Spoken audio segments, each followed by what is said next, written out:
which are the triune aspects of the sun god, the sun rising, the sun at the meridian, and the sun setting. You have the pillars, you have the black and white squares, because this God is both good and evil. You can worship him in his Lucifer, in his light form, the God of good, the one who is the enemy of Adonai, which is Jesus Christ. And both of them are God. Unfortunately, so they say. What is more, you'll find symbols of this deity leading up to this famous star that is situated in the east, which is the dog star, which is Sirius, which is the symbol of Lucifer, because it is the brightest star in the heavens. You will notice crosses and keys and anchors and all these systems as you travel up this ladder of Freemasonry, which is a ladder of works. You obtain your points, as it were, as you travel up. And then you have a north, a east, a south, and a west in the tracing board. And the north is the seat of darkness. There are normally 3 lights, 3 candles in Freemasonry, the north being the place of darkness. Now if you go to the Bible, the north is the throne of God, and it represents that portion which is in darkness, where Adonai is. The light is in the east, where the dog star is, and the dog star is the one that is worshipped. And the Bible says that you should not worship towards the east, and that was a system of sun worship. So this is Osiris worship.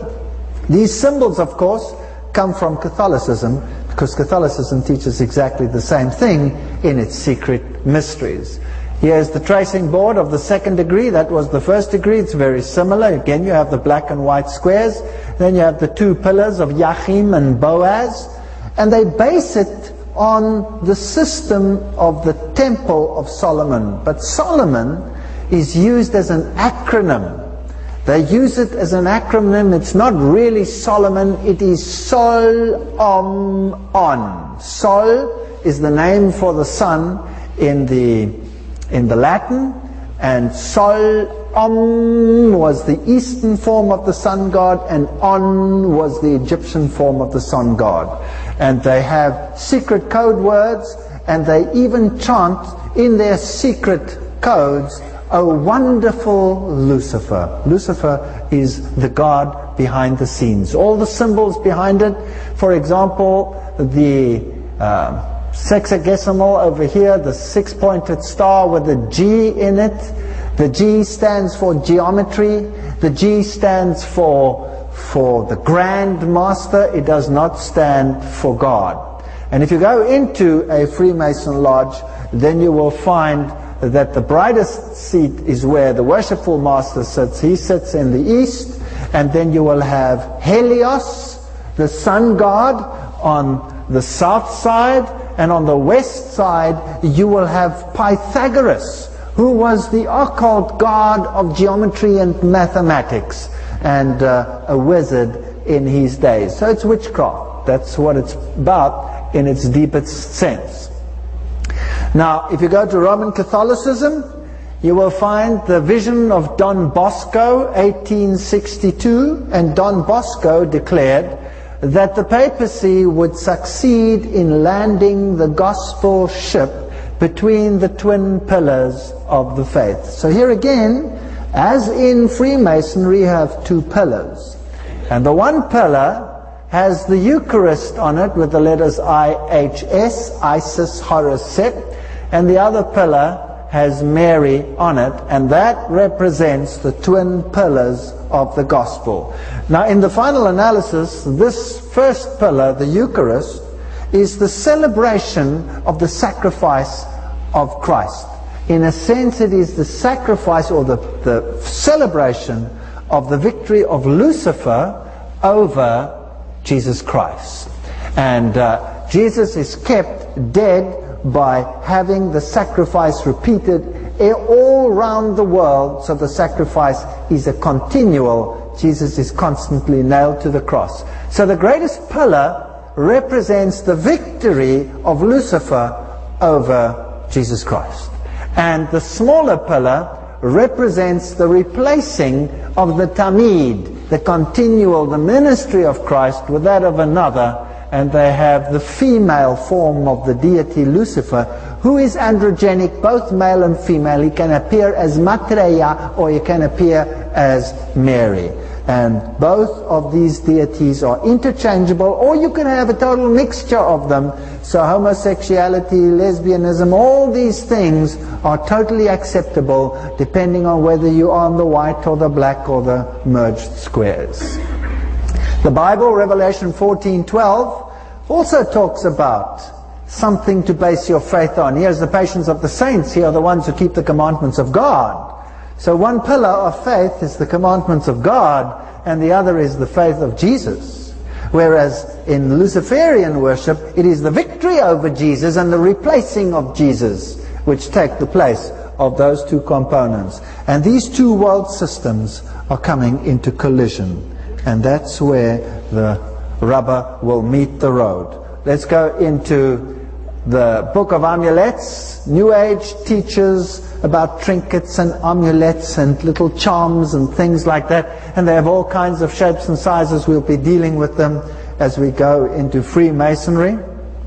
It also teaches about the cosmic keys, 2 keys, which were the keys to heaven and to hell, and who is the one who holds the keys today? Who's the high priest of the keys in the world? It is the Pope, who has the twin keys. So all the symbols in Freemasonry are also the symbols of Catholicism. And remember the old acronym: if it looks like a duck and it walks like a duck and it quacks like a duck, then it's a duck. The two systems are exactly the same.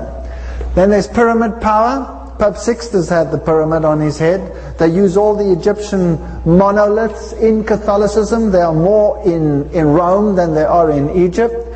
Pyramid power. It is interesting that the pyramid power that you have is a counterfeit. It's a counterfeit. Everything the devil does is a counterfeit of the true.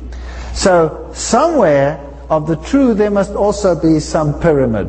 I don't know where it is. One interesting speculation that I heard is that the new city, the New Jerusalem, might be shaped like that, because it is as wide as it is broad, as it is deep, as it is high. And a pyramid has, of course, exactly those dimensions. Anyway, it's also the teaching of astrology. In other words, determining the future by studying the stars. And that is something which the Bible also condemns, very strictly condemns. So astrology forms part of the New Age. Natural healing. Well, there's healing in the biblical sense, and then there is a counterfeit healing. Because truth must always be mingled with error. And you have hands of light.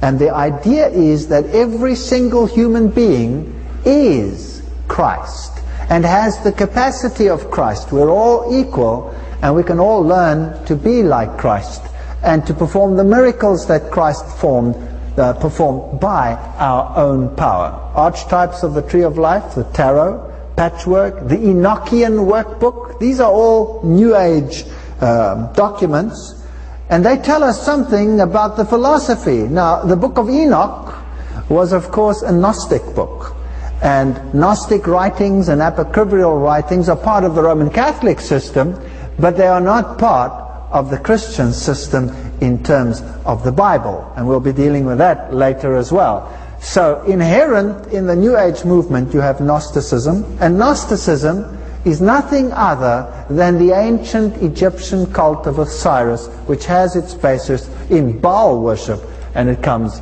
from Babylon. So because the sun god has both black and white properties, good and evil incorporated in one, you can be on either side of the spectrum. So the worship of this deity can, for example, embody witchcraft, straightforward witchcraft, the complete book of witchcraft, Wicca witches, and they claim that they are good witches and that they are bad witches, and it doesn't really matter which one you are, because you're still worshipping the same deity, and by the balancing of these forces you find harmony. But God said, I don't want you to know about evil. The fact that you know about evil, does that mean that you have to be evil?